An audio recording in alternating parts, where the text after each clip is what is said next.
अनुज और शिवम दो भाई थे। शिवम पढ़ाई के लिए विदेश चला जाता है और वहीं नौकरी करने लगता है और अनुज अपनी माँ के साथ अपने गांव में रहता है। अब जैसे जैसे उम्र बढ़ती गई, सीमा को घर के कामकाज करने में प्रॉब्लम होने लगी। इसलिए एक अच्छी सी लड़की देखकर सीमा ने अपने बेटे अनुज की शादी रश्मि से करा दी और रश्मि के घर में आने से घर की रौनक बढ़ गई। अब वो घर की सारी जिम्मेदारियां अपने कंधे पर ले लेती है। सूरज उगने से पहले ही रश्मि पूरे घर की सफाई कर, पूजा कर 7 बजे तक नाश्ता तैयार कर देती है। ये सब देखकर सीमा बहुत खुश थी। रश्मि के पैर जब से इस घर में पड़े हैं, मेरे घर में रौनक आ गई है। अब मुझे किसी भी चीज की फिक्र नहीं है। ये मेरा सारा घर संभाल लेगी। इस तरह से धीरे धीरे दिन अच्छे बीतने लगते हैं। फिर एक दिन शिवम का फोन आता है और शिवम की आवाज सुनकर सीमा बहुत खुश होती है। माँ, मैं इंडिया अपने गांव वापस आ रहा हूँ। अब इंडिया अपने गांव में आकर ही रहूंगा और वहीं खुद का काम करूंगा। मैं तो तुम्हारी कब से राह देख रही थी बेटा। चलो बस अब जल्दी से इंडिया आ जाओ। हाँ माँ, और मैं अकेला नहीं आ रहा, बल्कि आप सबके लिए सरप्राइज भी ला रहा हूँ। कैसा सरप्राइज बेटा? वो तो वहीं आकर पता चलेगा। ये कहकर वो फोन काट देता है। 2 दिन बाद सीमा दरवाजे के सामने आंख गड़ाकर अपने बेटे का इंतजार करने लगती है और कुछ देर बाद दरवाजे की घंटी बजती है। सीमा दरवाजे को खोलती है और हैरान रह जाती है क्योंकि शिवम अकेले नहीं था, उसके साथ में एक मॉडर्न लड़की भी थी। ये गोरी मैम कौन है? ये तुम्हारी छोटी बहू है माँ। क्या दिमाग तो ठीक है तुम्हारा? ये ऐसे छोटे कपड़े पहनने वाली बेशरम बहू मेरी नहीं हो सकती। बेशरम? सासू माँ, अब कुछ नहीं हो सकता।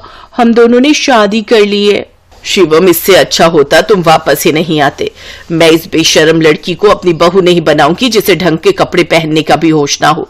वो भला घर ही क्या ही संभालेगी। इतना सुनकर रश्मि रसोई से बाहर आती है। ये लड़की कौन है देवर जी? आप शादी कर लाए? हाँ, हम दोनों ने शादी कर ली है। 1 नंबर के बेशरम है दोनों के दोनों।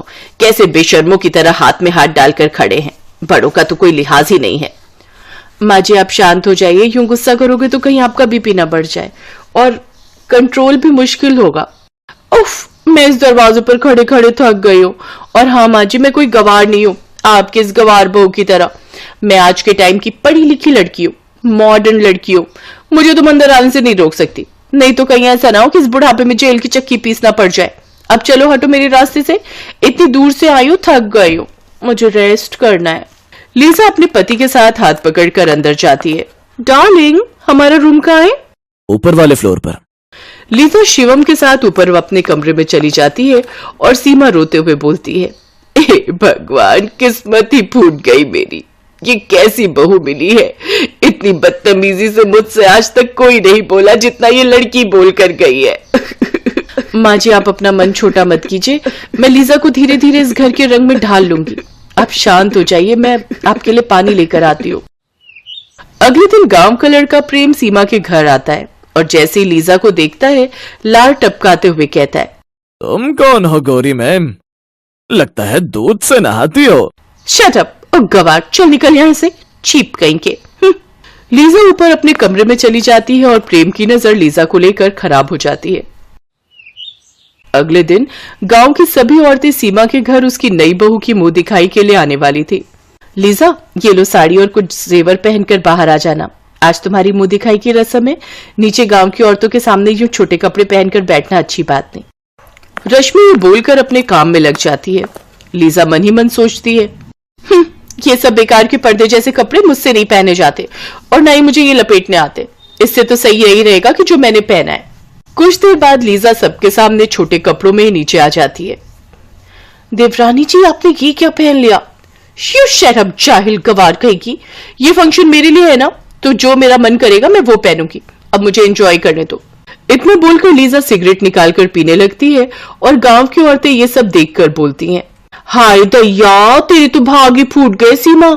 एक तरफ तेरी ये रश्मि संस्कारी बहू और दूसरी तरफ ये तेरी लीजा बेशरम बहू।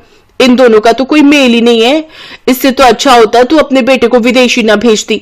कम से कम ये बेशरम बहू तेरे पल्ले तो ना पड़ती। देखो तो कैसे खुल्लम खुल्ला सिगरेट पी रही है, पूरे घर में धुआं कर दिया।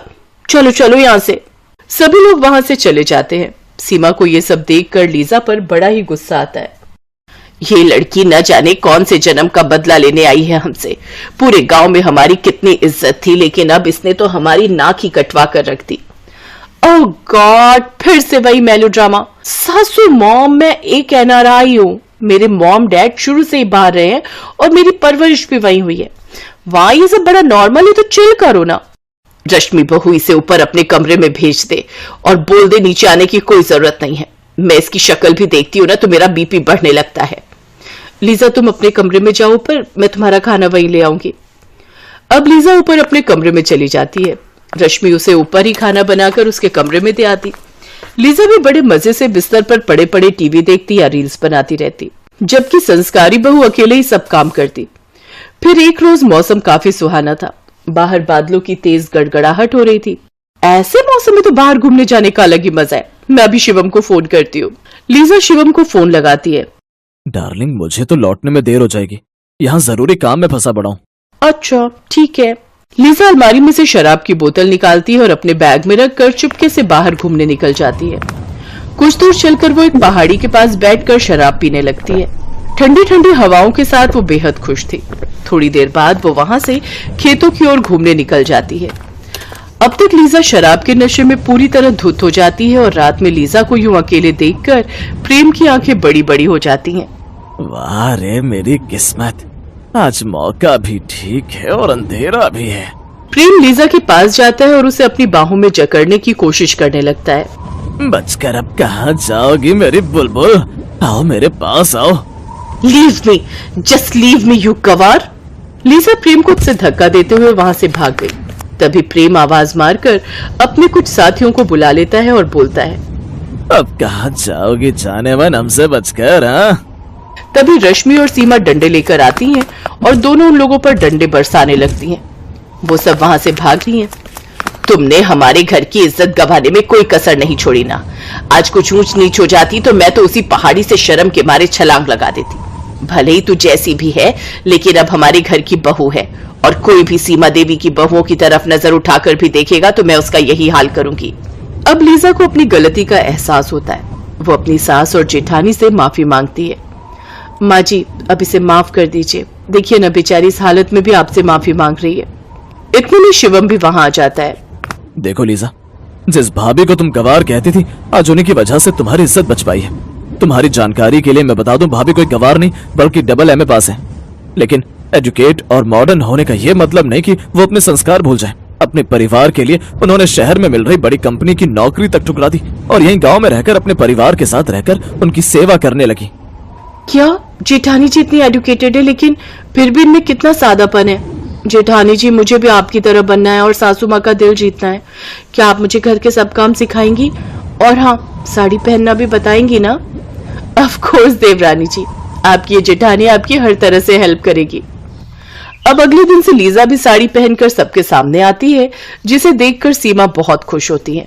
और अब लीजा भी रश्मि की तरह काम करने लगी और संस्कारी बहू की तरह ही रहने लगी।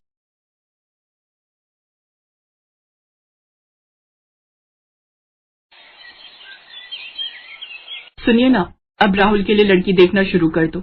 अब वो कमाता भी है और उसकी शादी की उम्र भी हो गई है। तुम ठीक कहती हो पायल, लेकिन सच कहूं तो मुझे ऑफिस के काम से फुर्सत ही नहीं, तो ये काम मैं तुम्हें ही सौंपता हूँ। इतनी बड़ी जिम्मेदारी आप मुझे क्यों दे रहे हैं? माँ बाबा के जाने के बाद जब तुमने इस घर की सारी जिम्मेदारियां इतने अच्छे से संभाल ली, तो फिर ये क्यों नहीं? भैया बिल्कुल ठीक कह रहे हैं भाभी। और वैसे भी हम दोनों ने सारा दिन काम के चक्कर में बाहर ही रहना है। घर पर तो आपको ही रहना है ना उसके साथ, तो आप खुद ही ढूंढो अपनी देवरानी। ये है पायल, जिसके सास ससुर की मौत कई साल पहले ही हो चुकी थी। पायल गरीब घर से थी और समझदार भी थी। उसने आते ही सारा घर संभाल लिया था। अपने देवर और पति की बात सुनने के बाद अगले दिन से ही पायल अपने देवर के लिए लड़कियां देखना शुरू कर देती है, लेकिन उसे एक लड़की भी समझ में नहीं आती। ऐसे ही कुछ दिन बीत जाते हैं, लेकिन इसी दौरान राहुल को एक अमीर घर की लड़की रिया मिलती है, जिससे दोस्ती के कुछ दिन बाद ही दोनों में प्यार हो जाता है और फिर राहुल उसे सबसे मिलवाता है। पायल और प्रवेश रिया के घर वालों से मिलते हैं, जहां शुरू में तो वो इस शादी के लिए मना करते हैं क्योंकि राहुल बड़े घर का लड़का नहीं था, लेकिन फिर रिया की मर्जी के आगे उन सबको झुकना ही पड़ता है और वो उनकी शादी के लिए मान जाते हैं। फिर एक रोज पायल की पड़ोसन सरला मौसी वहां आती है। सरला की आदत थी, वो अक्सर लोगों के घरों में फूट डलवाती थी और मजे लेती थी। उस रोज भी उसने ऐसा ही किया। देख पायल, ज्यादा ख्याली पुलाव मत पका। इतिहास गवाह है, जेठानी और देवरानी कभी बहनों जैसी नहीं रह सकती। वो नए जमाने की लड़की है, तो जाहिर है तुझसे तो तेज तर्रार ही होगी ना। तो एक बात समझ ले, तूने अगर जरा भी ढील दी ना तो बस घर की डोर खिंच जाएगी तेरे हाथ से। रिया अमीर घर से थी, इसलिए उसकी शादी बड़े धूमधाम से होती है और वो अपने साथ खूब सामान भी लाती है। वाह, नई बहू तो कितने पैसे वाली घर से आई है। ये तो अपने साथ कितना दहेज लाई है। लेकिन जब बेचारी पायल आई थी, 2 जोड़ी कपड़े में ही आ गई थी। ये सब सुनकर पायल को अपनी देवरानी से जलन होने लगती है। शादी के बाद पायल उसे रहने के लिए ऊपर बना हुआ नया कमरा देती है, लेकिन कुछ ही दिनों में उसे नीचे का घर पुराना लगने लगता है और वो अपने पति से कहकर उस नए कमरे में शिफ्ट होने की बात करती है। होंगे वो अमीर घर से, लेकिन मेरे बाबा भी गांव के सरपंच हैं। हाँ, गरीब है लेकिन इज्जत वाले हैं, और मैं उससे पहले इस घर में आई हूँ, इसलिए ऊपर वाले नए कमरे में तो मैं ही रहूंगी। रिया अमीर घर से थी लेकिन समझदार थी, इसलिए वो चुपचाप अपना ऊपर का कमरा अपनी जेठानी को दे देती है और खुद नीचे के फ्लोर पर शिफ्ट हो जाती है।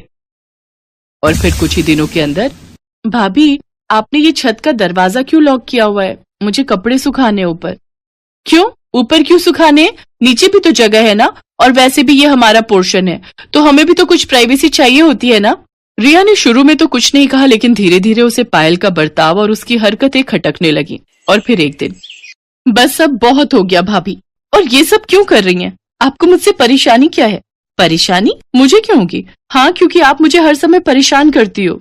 मेरे क्या इतने बुरे दिन आ गए हैं? मुझे और भी काम होते हैं, समझी ना। भाभी, अगर आपके मन में कोई बात है तो हम बात कर सकते हैं, पर ऐसे एक दूसरे से मनमुटाव रखेंगे तो बड़ी दिक्कत हो जाएगी सच में। रिया की बात का पायल ने कोई जवाब नहीं दिया और वो उसे इग्नोर करके वहां से चली गई। अब तो रिया ने भी ठान लिया था कि वो भी अपनी जेठानी से वैसा ही व्यवहार करेगी जैसा वो उसके साथ कर रही थी। नतीजा ये हुआ कि आए दिन दोनों में बिना बात के खटपट होने लगी। उनकी इस तरह की लड़ाइयों से प्रवेश और राहुल भी परेशान हो गए। फिर एक दिन जब भरी दोपहर में पायल सब्जियां और राशन लेकर घर आई तो कई बार डोरबेल बजाने के बाद भी रिया ने घर का दरवाजा नहीं खोला। गर्मी से बेहाल पायल का पारा और चढ़ने लगा। रिया, ओ रिया, अरे कहाँ मर गई? उफ, अरे दरवाजा खोल जल्दी से। भाभी, अभी 15 मिनट और लगेंगे, वो मैं बाथरूम में हूं ना, इसलिए। रिया ने झूठ बोला था। वो ये सब पायल को सबक सिखाने के लिए कर रही थी। उधर तेज धूप में खड़ी पायल का गुस्सा बढ़ता जा रहा था। और फिर जब काफी देर बाद रिया ने दरवाजा खोला तो पायल ने उसे खूब खरी खोटी सुनाई। नतीजा उस दिन देवरानी जेठानी के बीच इतना झगड़ा हुआ कि दोनों ने अब एक दूसरे से बात करना ही बंद कर दिया। कई महीने ऐसे ही बीत गए और फिर आया बारिश का मौसम। ओहो, ये बारिश कभी भी आ जाती है। उफ, मेरे कपड़े बड़ी मुश्किल से सूखे थे। तेज बारिश में रिया के सारे कपड़े भीग गए थे और ये देखकर पायल बस हंसे जा रही थी। और ये देखकर रिया को बहुत गुस्सा आ रहा था, लेकिन उसने पायल से कुछ नहीं कहा और चुपचाप अपने भीगे कपड़े लेकर अपने कमरे में आ गई। लेकिन तभी उसे कुछ याद आया। ओहो, ऊपर जाते हुए बेलन मेरे हाथ में था, लगता है ऊपर छत पर ही छोड़ आई, जाकर लाना पड़ेगा। बस महारानी ने फिर से छत का दरवाजा न लॉक कर लिया हो। रिया फौरन वापस छत पर गई तो दरवाजा खुला हुआ था। वो जैसे ही अपना बेलन लेकर वापस मुड़ी तो उसने देखा कि पायल तेज बारिश में भीगते हुए अमरे कमरे की छत पर चढ़कर ईंटों के सहारे पन्नी लगा रही थी। अब हंसने की बारी रिया की थी और रिया ने इस मौके को जाने भी नहीं दिया। वो खूब हंसी और पायल भी खूब चिढ़ी। फिर रिया वापस नीचे आ गई, लेकिन जब कई घंटों तक बारिश नहीं रुकी और पायल के कमरे में लगातार पानी टपकता ही रहा तो रिया को पायल के लिए बुरा लगा। फिर कुछ सोचकर उसने ऊपर आकर पायल से कहा, भाभी अब बस करो, कपड़े बदल लो और नीचे आ जाओ, वरना बीमार पड़ जाओगी। मैं चाय बना देती हूँ। रिया की बात सुनकर पायल हैरान थी, लेकिन सच तो यही था कि वो भी पानी सींच कर परेशान हो चुकी थी। वो फौरन कपड़े बदल कर नीचे गई तो रिया ने उसे गर्मा गर्म चाय पकड़ा दी। दोनों साथ बैठकर चाय पी रही थी, लेकिन आपस में कुछ बोल नहीं रही थी। तभी राहुल और प्रवेश भी घर आ गए। वो दोनों रिया और पायल को एक साथ चाय पीते देख हैरान भी थे और खुश भी। दूसरी तरफ बारिश लगातार हो रही थी। नतीजा ये हुआ कि रात के वक्त पूरे मोहल्ले में बाढ़ आ गई और नीचे होने की वजह से रिया और राहुल के कमरे में रात के वक्त पानी भरने लगा। रिया, राहुल, ऊपर आ जाओ, जल्दी करो, नीचे पानी बढ़ रहा है। राहुल और रिया कुछ संकोच के साथ ऊपर चले आए। फिर पूरे 2 दिनों तक रिया और राहुल ऊपर वाले कमरे में पायल और प्रवेश के साथ ही रहे। ये पहली बार था जब रिया और पायल एक साथ रहे थे और पहली बार ही उन्हें एक दूसरे को अच्छे से जानने का मौका भी मिला था। बातों ही बातों में पता चला कि असल में सरला मौसी तो रिया को भी पायल के खिलाफ भड़का रही थी। अब जाकर पायल को अपनी गलती समझ आई। फिर एक दिन, अब अरे तुम दोनों एक साथ? हाँ मौसी, क्यों? नहीं नहीं, मैं तो बस ऐसे ही पूछ रही थी। ये लो मौसी, प्रसाद खाओ। हम दोनों साथ में मंदिर गए थे। सच में माता रानी ने हमारी आंखें खोल दी। सिर्फ आंखें नहीं, माता रानी ने तो हमारे कान भी खोल दिए ना भाभी। रिया की इस बात पर दोनों जोर जोर से हंसने लगी, लेकिन सामने खड़ी सरला की सूरत बस देखने लायक थी। Thanks for watching.